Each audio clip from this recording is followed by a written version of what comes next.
koso nango. Ung'eyo ni yiero ma higa ma 2022 ni kanisi teno ket kanyakla kane wach ni giwiro sirikal ni. Sini aje Ibonyo wach nitie ka. Kama iro nitie wach mach nyaka bedie. Ok na ng'wengo. To walose ni keje chonowa. Muma bende wacho ni kar chakruok wach ne nitie. VOJ mokwongo luongo ng'ato ka ni daktari to ken daktari. Isaac Mwaura ken daktari. Magu chugore I withdraw. Nikech aneno ka official documents mag sirikal. CBS Senator Doctor. Ingeni nitiere honorary. Ingeni honorary kata ke yodo. Mano mi yodo. Okinya kete koro ni koro iluonge ko. Doctor en nga musomo. Ibro golo chunywa sikuru. Kata Musalia Mudavadi bende noido honoris causa Masinde Muliro. Endo luongo rege ni doctor. Abro wacho gi magwanda wacho gacha. Kamano. Kwa doki chunyo wach VOJ. Gima kanisa ma jokopere wacho jodolo magi ok en gima nyien. En gima ka in ng'ano modak Kenya ka mosebetie Kenya ka kuom higni 2 kadhi gi nus. Ok en gima nyien. En gima osebedo katimore. Ndaladi kate chenro ni kata mne chenro mamoko ma wasewacho ni serikal wacho ma to timo mopogore. Adira makende en ni serikal mar Kenya Kwanza ni okosebedo ka otie e lai mar adier. Magima giwacho e gima gitimo. Ochopo sama koro duol jodolo ni ok en duol manyien. Apani no bira sama koro gik moko noling mang'eny momiyo dwa winje ahinya. To kiparo tibro yudo ni Archbishop Anthony Muheria osebedo dwe ka dwe nyako golie duonde. Group mar jodolo makopere ni kinyalo paro mogik ne gin gi press conference kamoro karen. Bende ne giwache gik makit kama. Ka giwacho ni oyo serikal yeu dewe jopiny, yeu chopie singo manuketo, yeu duoke ngima piny chien nikech ja Kenya hinyore. Ok en gino manyien. En gino makisebede pinywa ka mar Kenya ka to gin gik misene. Ka giwacho weche mibadhi VOJ ndaladi mawase wacho kaka jofwambo kit jo serikal matiyo mani office mosemaki weche mibadhi. Ma EACC osechako gore gi Office of the Director of Public Prosecution. Nikech nitiere cases moko mag mibadhi midwa gol to EACC to wacho ni oyo. GAD mosebedo ka EACC pod timo nonro ka wacho ni joge nitiere kaka chilo mar mibadhi mieno gi tiero gi elemo serikal.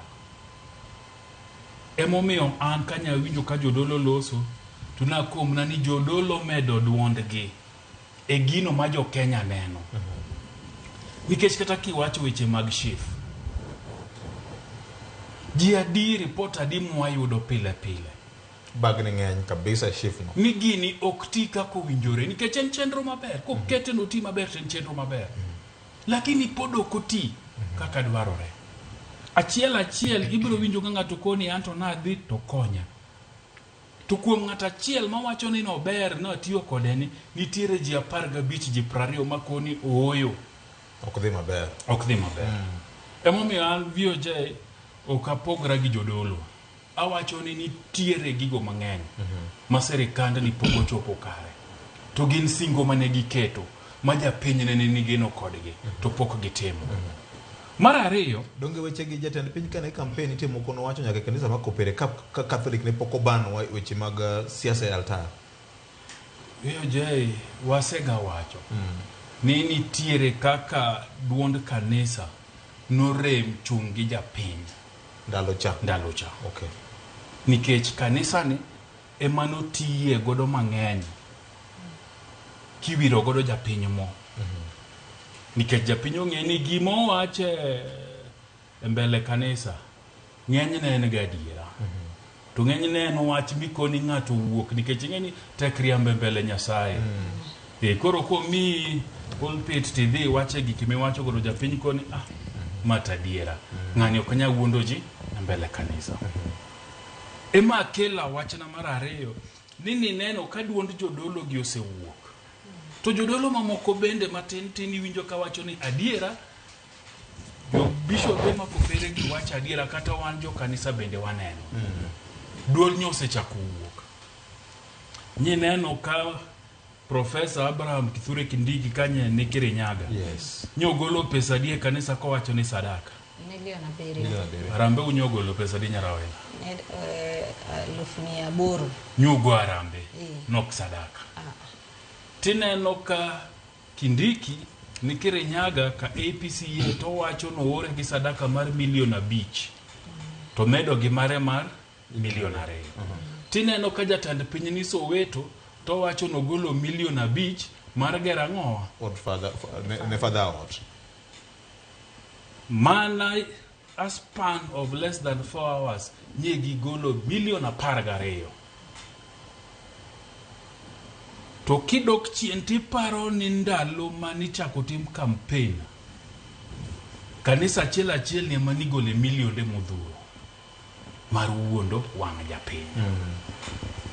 Mangiso no se chakora chaka kendo nikech oneka kanisa temo golo wiye temo chungi japiny temo kwero weche mok beyo.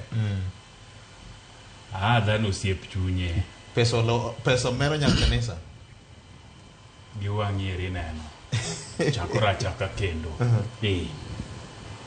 Sinia iwache maliti hawa in makosa mari ma in gwen mana wacho gadieri kende.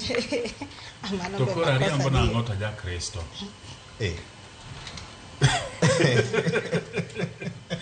Tekna riambo. Nikech ja Kristo. Adiera mare machiemo we town ka. Kaka ne gitiyo 2022 cha to the run up to the elections kaka sani koro ketwa ni kanisa koro pesi mabro podho konyi podho nyingi. Tibro neno mang'eny bende. Tibro neno mang'eny. Tibro luonge mana ni sadaka. Gichiwo gift. Sadaka gi gift, sadaka gi gift. Sani pogro ken samoro sani odhi bede mabet bupa inyalo ket koro jogi ni etelo. Koro kamoro kanche ni kelo milion 2. Samoro koro ginyalo kedi ma samoro kata jadolo koneno to kuong bage ma piny mowach ni Emomiyo jopiny nyaka tang'. Jotend kanise nyaka tang'. Gichung' gadiera.